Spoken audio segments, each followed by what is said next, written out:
discovering the author's intentions. There is one more rule of reading that we want to discuss in this chapter. There is one more rule of reading that we want to discuss in this chapter. It can be stated briefly. It needs little explanation and no illustration. It can be stated briefly. It needs little explanation and no illustration. It really repeats in another form what you have already done if you have applied the second and third rule. It really repeats in another form what you have already done, if you have applied the second and third rule. But it is useful repetition because it throws the whole and its parts into another light. But when they are done it in second and third rule, it is useful repetition because it throws the whole. It's a useful repetition because it throws the whole and its parts into another light. It throws the whole and its another part and its parts into another light. This fourth rule can be stated thus. Rule 4. Find out what the author's problems were. Rule number 4 is find out what the author's problems were. The author of a book starts with a question or a set of questions. Author of a book starts with a question or set of questions. The book ostensibly contains the answer or answer. So book starts with questions or set of questions, and the author starts with a question or a set of questions, and the book ostensibly contains the answer or answers. What it ostensibly means?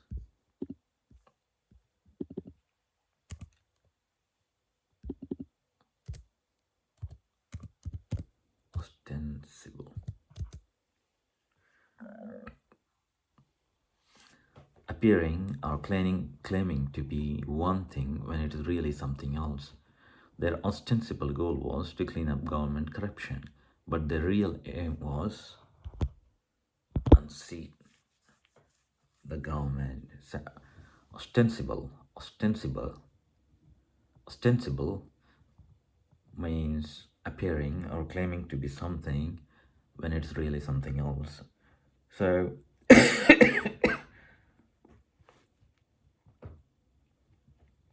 the author of the book starts with a question or set of questions, and the book ostensibly contains the answer or answers. Meaning, the writer may or may not tell you what the questions were. The author may or may not tell you what the questions were, as well as you give the answers that are fruits of his work.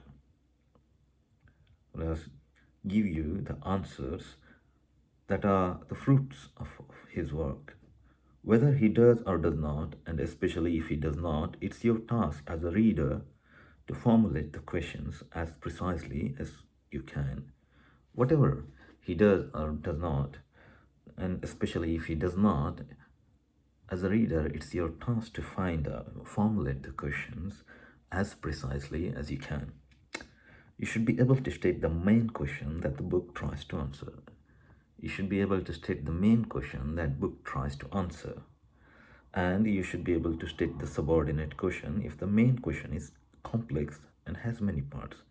And you should be able to state the subordinate question if the main question is complex and has many parts.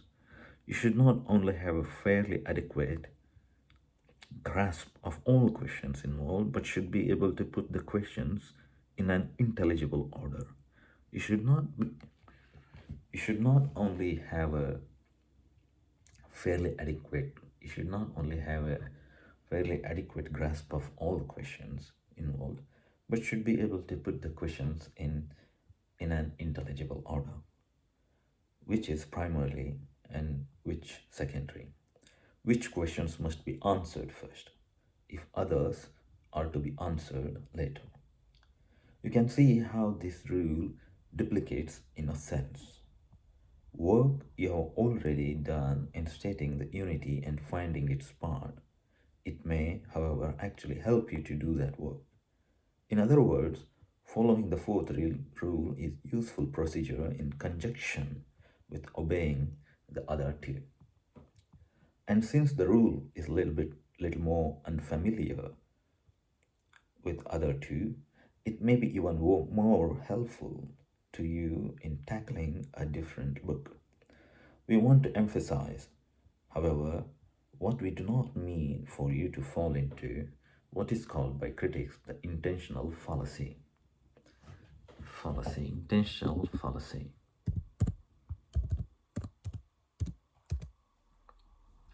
Idea that a lot of people think is true, but in fact is false.